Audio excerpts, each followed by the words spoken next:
Here's rule number 9, and I'm giving it to you right now instead of making you wait, because I want you to understand what's at stake before we go any further.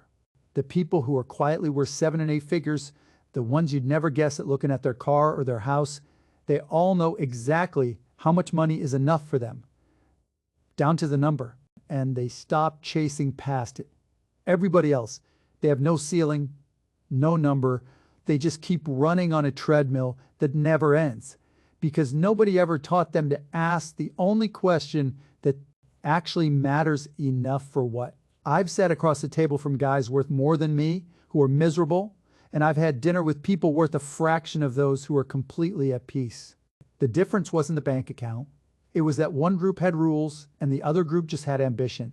Today I'm giving you 9 rules, real ones, the kind nobody puts on a motivational poster because they're not exciting. They're just true. Stick around, because rule 9 is the one that's going to sting a little and is the one most people need to hear the most. Before I go any further, I need you to do one thing. Hit subscribe right now. I'm not saying that to pad a number on a screen. I'm saying it because what I'm about to walk you through, if you actually applied it, is worth more than most financial advisors will charge you in a lifetime of fees. This is free. It costs you literally nothing except to click. So click it and let's get into it. Let's start with rule number 1. And it's the one that trips up more people than any other because it sounds boring. It is boring, but boring is what builds wealth. The rule is this: quietly wealthy people don't optimize for how much they make. They optimize for the gap between what they make and what they spend. I call that gap your margin. Most people never even calculate it. They just live paycheck to slightly nicer paycheck. And they think that if they could just get the next raise, the next promotion, the next big client, everything will finally feel easier. It doesn't. And I've watched people go from making $40,000 a year to making $400,000 a year, and they're still stressed about money. Why? Because their spending grew right alongside their income, and their margin, the actual gap, never got any wider. Here's the math nobody shows you. If you make $6,000 a month and you spend $5,800, your margin is $200, or a little over 3%. One car repair, one medical bill, one slow month, and you're wiped out. Now take somebody making that exact same $6,000, but they spend $4,200 instead. Their margin is $1,800, 30%, same income, same city, probably, but one of those people is one bad week away from panic, and the other one can absorb 3 bad months in a row and barely notice. That's not a small difference. That's a completely different financial life built entirely out of the same paycheck. Wealthy people protect margin like it's oxygen, because margin is what buys you options. It's what lets you say no to a bad deal, walk away from a toxic job, take a swing on an opportunity without risking your family's stability. When you have no margin, every decision in your life becomes high stakes because you can't absorb being wrong. Think about it from a business angle for a second, because this is really no different than running a company. A business with thin margins is fragile. One supplier problem, one slow quarter, one lawsuit, and it's over. A business with fat margins can take a punch and keep moving. Your personal finances work exactly the same way, except most people never think of their own life as a business that needs a margin to survive. They think of income as the scoreboard. When income was never the scoreboard, margin is the scoreboard. I'd rather have someone making $70,000 a year with a 30% margin than someone making $200,000 with a 5% margin every single time, because the first person is actually building something and the second person is one bad year from a full reset. So here's your homework for rule 1.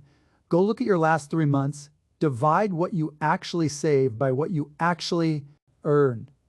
If that number is under 20%, that's the only problem you need to be solving right now before anything else on this list. Not because saving more is glamorous. It's not.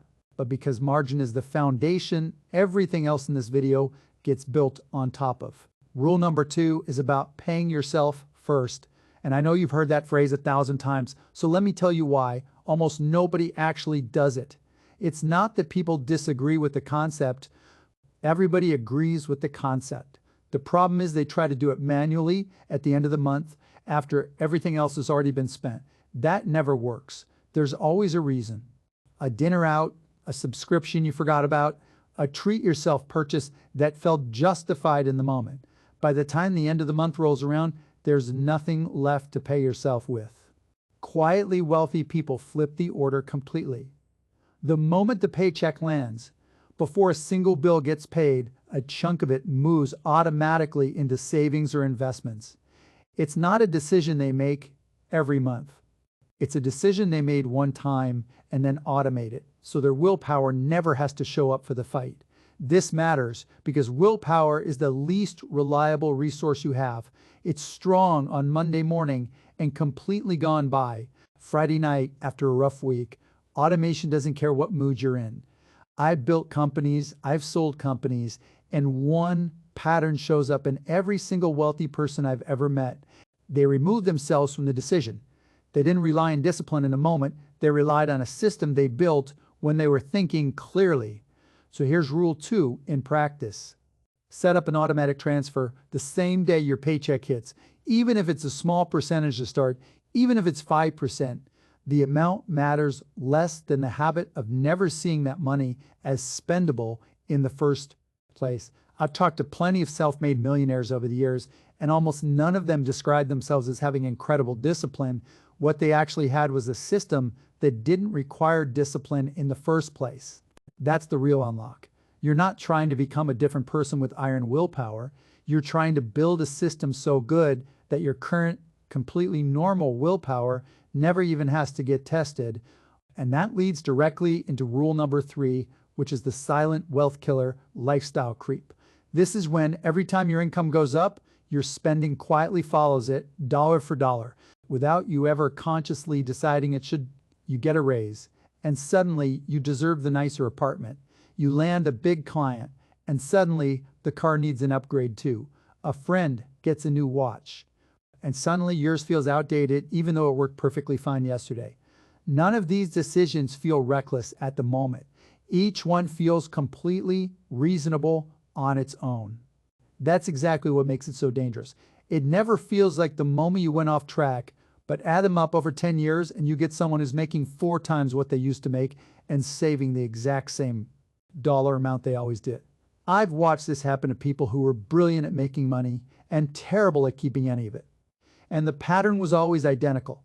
The income line went up, and to the right, what? And the spending line just quietly tracked right alongside it, like it was tied to the same string. The wealthy don't necessarily spend less than everyone else in absolute terms. Some of them spend plenty, I certainly do, but they spend less relative to what they make. And they keep that ratio locked in on purpose, especially right after a jump in income, which is exactly the moment when most people let it slip. The move that works is simple. Every time your income jumps, decide in advance what percentage of the increase goes to savings before you decide what percentage goes to lifestyle.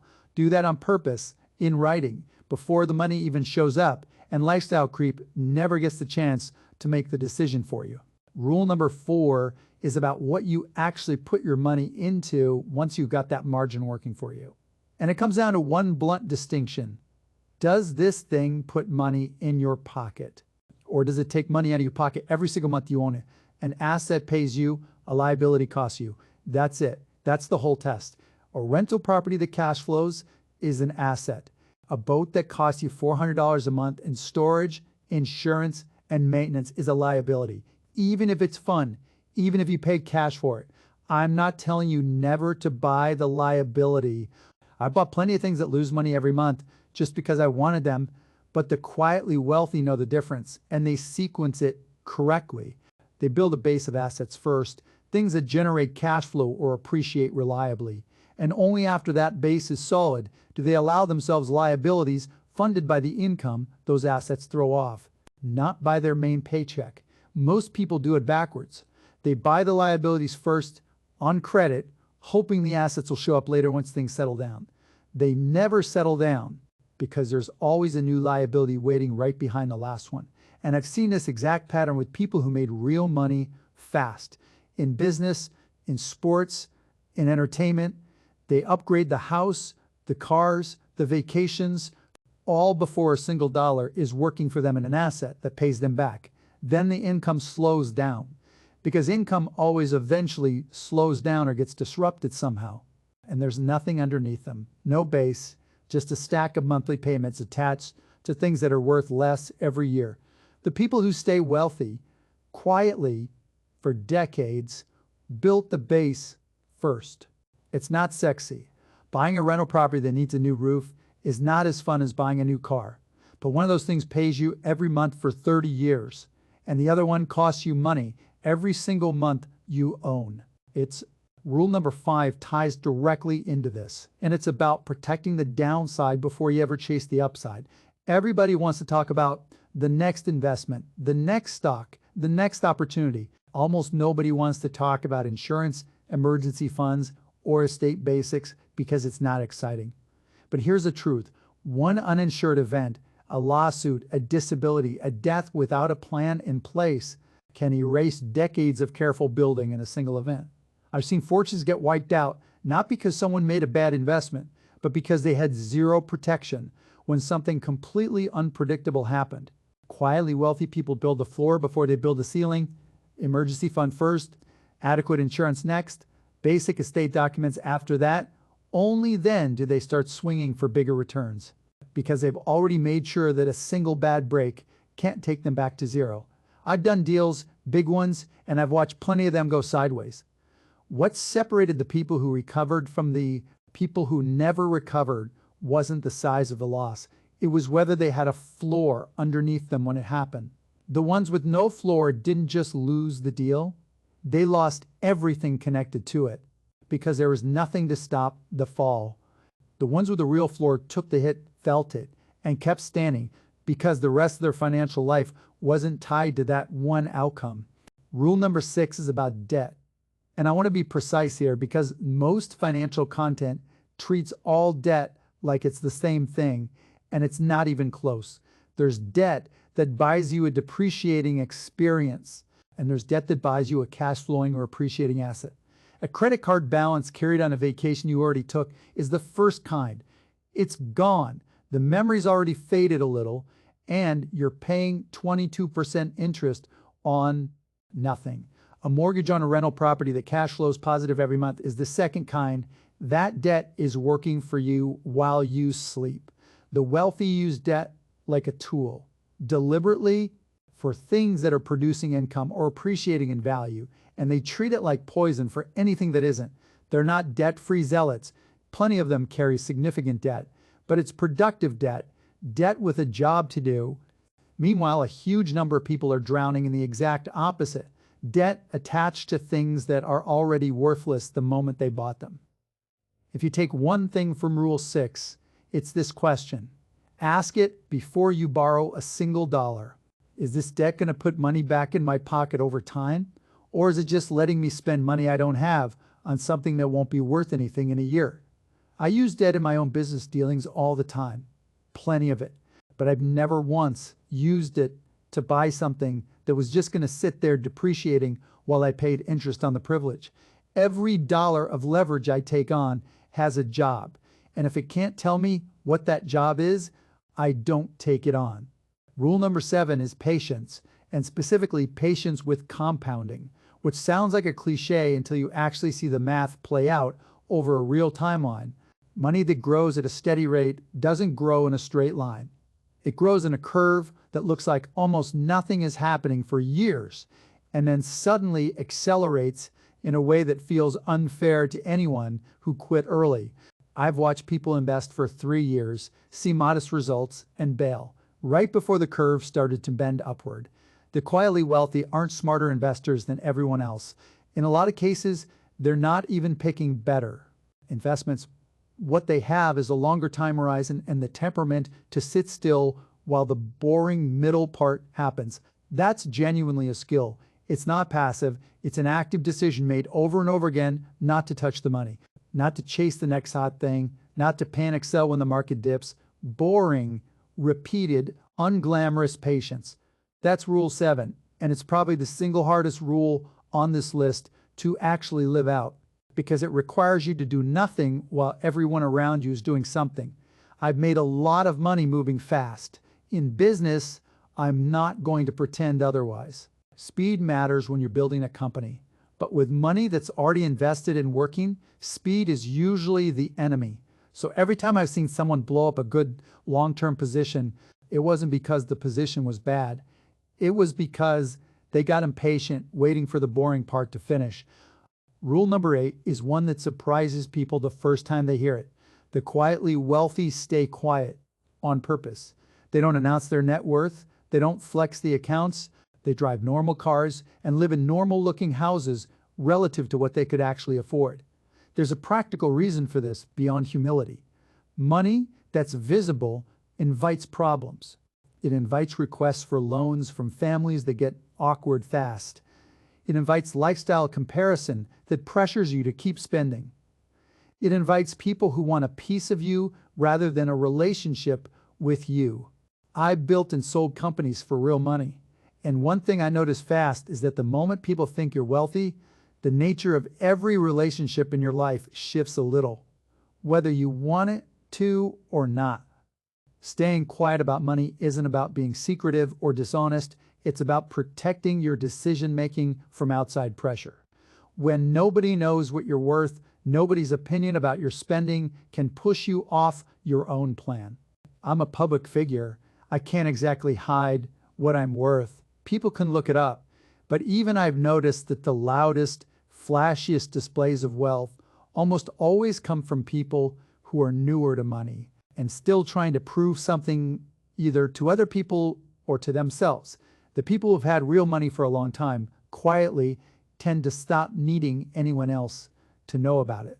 The proof they're looking for isn't external anymore. It's just, are they free to do what they want with their time? That's the only scoreboard that's still interesting to them. And that brings us to rule number 9, the one I promised you at the very start, because it's the one that actually reframes every rule before it. The quietly wealthy define their number, a specific real number that represents enough for the life they actually want, not the life someone else is showing off online. And once they hit it, or once they're close to it, they stop optimizing for more and they start optimizing for freedom, time, and peace instead. This sounds simple, but almost nobody does it because our entire culture is built around the idea that more is automatically better. More income, more assets, more zeros. Nobody ever gives you permission to stop. So most people never do, even after they've technically won the game by any reasonable measure. I've met people worth more money than they could spend in 10 lifetimes who are still grinding like they're broke because they never sat down and defined what a net worth actually looked like for them. And I've met people with a fraction of that net worth who are completely calm because they did the math, they hit their number, and they made peace with it. Rule 9 isn't really about money at all. It's about deciding in advance what you're actually building toward, so the finish line doesn't keep moving every time you get close to it. I'll tell you something most people in my position won't say out loud. There's no dollar amount that automatically buys you peace. And I've seen it not work for people with more money than they could ever spend. And I've seen it work perfectly fine for people with a fraction of that purely because one group decided what enough looked like and the other group never did.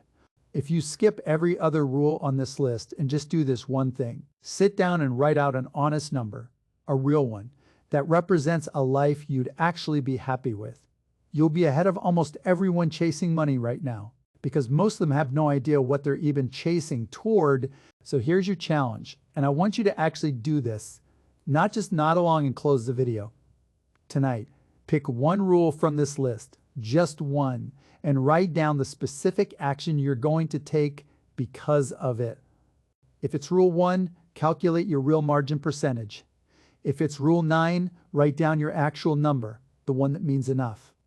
Don't try to do all 9 at once. That's how people quit in a week. Pick the one that stung the most while you were watching, because that's usually the one you need most. Drop it in the comments. Tell me which rule hit you the hardest. I actually read them, and I want to see which one people are avoiding, because that tells me a lot about where you really stand. If this was useful to you, subscribe because I'm not slowing down on this kind of content, and share it with the one person in your life who needs to hear rule. 9 specifically, you know who that person is. Wealth isn't loud, it isn't flashy, and it definitely isn't an accident. It's a handful of boring decisions made consistently by people who decided a long time ago that they were done guessing. Go make the decision. I'll see you in the next one.